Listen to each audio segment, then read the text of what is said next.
नमस्कार दोस्तों, मैं हूँ राजू। अब आप देख रहे हैं my YouTube channel education classes. आज के वीडियो में मैं आपको फिनोल के बारे में बताऊंगा। एरोमेटिक हाइड्रोक्सी यौगिक क्या होते हैं। यदि बेंजीन वलय के ऊपर हाइड्रोक्सी समूह जुड़ा हुआ हो तो उसे हम एरोमेटिक हाइड्रोक्सी यौगिक कहते हैं। अब ये जो OH समूह है बेंजीन वलय पर दो प्रकार से जुड़ सकता है या दो तरीके से जुड़ सकता है। एक तो बेंजीन वलय से ये इस प्रकार सीधा जुड़ सकता है और दूसरा बेंजीन वलय से कोई कार्बन की श्रृंखला जुड़ी हुई है और उस श्रृंखला से OH समूह जुड़ा हुआ हो। यदि बेंजीन वलय से सीधा हाइड्रोक्सी समूह जुड़ा हुआ हो तो उसे हम फिनोल कहते हैं और बेंजीन वलय से जुड़ी हुई कार्बन की श्रृंखला से अगर OH समूह या हाइड्रोक्सी समूह जुड़ा हुआ है तो इसे एरोमेटिक एल्कोहल कहते हैं। फिनोल का नामकरण। फिनोल का नामकरण की जो पद्धति है IUPAC, उसके अकॉर्डिंग हम फिनोल का नामकरण करेंगे। देखिए, मोनोहाइड्रोक्सी बेंजीन को हम फिनोल कहते हैं, मोनोहाइड्रोक्सी टॉल्यूइन को क्रिसोल कहते हैं। ये मोनोहाइड्रोक्सी टॉल्यूइन है, इसको मोनोहाइड्रोक्सी टॉल्यूइन कहते हैं। इसको ऑर्थो क्रिसोल भी कहा जाता है। यदि बेंजीन वलय पर हाइड्रोक्सी समूह के अलावा अन्य समूह भी जुड़ी हुई हो या अन्य समूह उपस्थित हो, जैसे नाइट्रो, क्लोरो, ब्रोमो, आयोडो आदि, तो बेंजीन वलय में उपस्थित इनकी स्थिति के आधार पर इनको ऑर्थो, मेटा और पैरा से दर्शाते हैं। हम फिनोल का नामकरण करते समय जिस कार्बन पर OH समूह या हाइड्रोक्सी समूह जुड़ा हुआ हो उस कार्बन को कम से कम अंक देते हैं। जैसे उदाहरण देखते हैं, यदि बेंजीन वलय से सीधा OH समूह जुड़ा हुआ है तो इसे हम फिनोल कहेंगे। IUPAC नाम भी इसका फिनोल है। और इस प्रकार अगर ये क्रिसोल है, इसको ऑर्थो हाइड्रोक्सी टॉल्यूइन कहेंगे।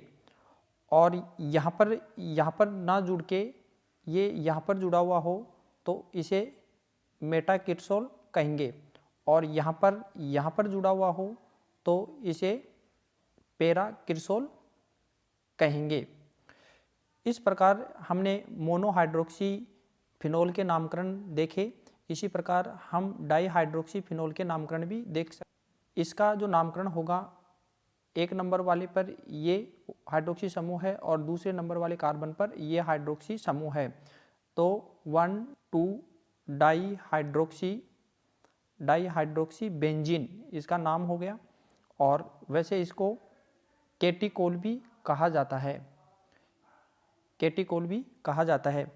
इसी प्रकार यदि OH समूह यहाँ पर जुड़ा हुआ हो और एक यहाँ पर जुड़ा हुआ है तो इसको 1,3 डाईहाइड्रोक्सी बेंजीन कहेंगे। इस प्रकार लिखेंगे। इसी प्रकार ऑर्थो स्थिति पर आएगा तो 1,4 डाईहाइड्रोक्सी बेंजीन या जिसको फिनोल भी कहते हैं। ट्राईहाइड्रिक फिनोल 1, 2, 3, 4, 5, इसमें 1, 3, 5 इस पर हाइड्रोक्सी समूह जुड़ा हुआ है तो इसका नाम हो गया 1,3,5 ट्राईहाइड्रोक्सी बेंजीन। इसको फ्लोरोग्लिसिनोल भी कहा जाता है। इसी प्रकार 1, 2, 3 पर भी जुड़ सकता है, 1, 2, 3 पर जुड़ सकता है या 1, 2, 4 पर जुड़ सकता है। तो इस प्रकार अलग अलग स्थितियों में अलग अलग जो OH समूह जुड़ा हुआ है उसके हिसाब से हम इनका नामकरण कर लेते हैं। यदि इस प्रकार ये समूह जुड़ा हुआ है और यहाँ पर कोई अन्य समूह जुड़ा हुआ है, जैसे यहाँ पर क्लोरीन जुड़ा हुआ है, तो हम इनका जो नामकरण करेंगे तो इस कार्बन को 1 नंबर देंगे, जहाँ पर हाइड्रोक्सी समूह जुड़ा हुआ है इसको 2 नंबर और इसको 3 नंबर। तो इसका जो नामकरण करेंगे 3 क्लोरोफिनोल। 3 नंबर वाले कार्बन पर क्लोरीन समूह है तो इसको 3 क्लोरोफिनोल कहेंगे। इसी प्रकार जैसे ये आपके पास एक समूह है और यहाँ पर OH है और यहाँ पर Cl जुड़ा हुआ है और यहाँ पर Br जुड़ा हुआ है। अब इसका जो नामकरण करेंगे तो एक नंबर जिस पर हाइड्रोक्सी समूह जुड़ा हुआ है उसको एक नंबर देंगे, और फिर 2 नंबर यहाँ से करेंगे क्योंकि प्रतिस्थापी समूह जो क्लोरीन है उसको कम अंक देंगे। तो 2 नंबर पर ये है, 3 नंबर, 4 नंबर और 5 नंबर। क्लोरो है वो सी से स्टार्ट हो रहा है और ब्रोमो बी से, तो अंग्रेजी वर्णमाला के हिसाब से बी पहले आ रहा है, तो इसको लिखेंगे 5 ब्रोमो और 2 क्लोरोफिनोल। तो इस प्रकार इसका नामकरण हो जाता है। इसके अलावा यदि कोई बेंजीन वलय है और उसमें हाइड्रोक्सी समूह के अलावा अन्य समूह आ जाता है, जैसे ये आपका कोई एक उदाहरण है, ये उदाहरण है, इसमें ये एक समूह आ गया है और यहाँ पर ये हाइड्रोक्सी समूह है। अब ऐसी कंडीशन में जब हाइड्रोक्सी समूह के अलावा अन्य कोई क्रियात्मक समूह आ जाता है, जैसे कार्बोक्सिलिक आ सकता है, एस्टर आ सकता है, और भी कई प्रकार के जो समूह हैं वो बेंजीन वलय पर आ जाते हैं, तो हाइड्रोक्सी जो फिनोल का जो नाम है वो हाइड्रोक्सी व्युत्पन्न के अनुसार किया जाता है। मतलब इसका जो नामकरण करेंगे वो हम किस प्रकार करेंगे, 1 2 3 4। अब अगर इस पर बेंजीन वलय पर हाइड्रोक्सी समूह के अलावा अन्य समूह आ जाते हैं, तो अन्य जो समूह है जिस कार्बन पर जुड़ा हुआ है उसको एक नंबर देंगे, और उसके बाद में हम जो पहले जो रूल देखे थे उसी अनुसार हम जो क्रियात्मक समूह जुड़ा हुआ है उसको उस कार्बन को एक नंबर दिया, और फिर 2 नंबर हाइड्रोक्सी समूह को, क्योंकि इधर से हम काउंट करेंगे तो ये 3 नंबर पर आएगा प्रतिस्थापी समूह है, और आईपीसी नियमानुसार प्रतिस्थापी को कम अंक मिलना चाहिए। तो यहाँ पर 2 3 4 और ये 5, 1 2 3 1 2 3 4 और 5 नंबर पर Br है, इसलिए इसको 5 ब्रोमो 2 4 2 वाले पर और 4 वाले पर हाइड्रोक्सी समूह है, डाई हाइड्रोक्सी एसीटोफिनोल, तो इसका नाम हो गया 5 ब्रोमो 2 4 डाई हाइड्रोक्सी एसीटोफिनोल। इसी प्रकार अन्य जो एक उदाहरण और लेते हैं, जैसे ये उदाहरण लिया हमने, ये जो समूह है ये बेंजोइक अम्ल है और इसमें यहाँ पर एक समूह जुड़ा हुआ है NO और यहाँ पर OH। तो अब इनका जो नामकरण करेंगे 1 2 3 4। नामकरण करते वक्त जो नाइट्रो समूह है ये N से स्टार्ट होता है, हाइड्रोक्सी H से, तो पहले जो अंग्रेजी वर्णमाला में पहले आता है उसका नाम पहले लिखते हैं। तो 4 नंबर पर हाइड्रोक्सी समूह है, तो इसको क्या लिखेंगे, 4 हाइड्रोक्सी 2 नाइट्रो बेंजोइक अम्ल। 2 नंबर वाले कार्बन पर नाइट्रो समूह जुड़ा हुआ है, 2 नाइट्रो बेंजोइक अम्ल इसका नाम हो गया।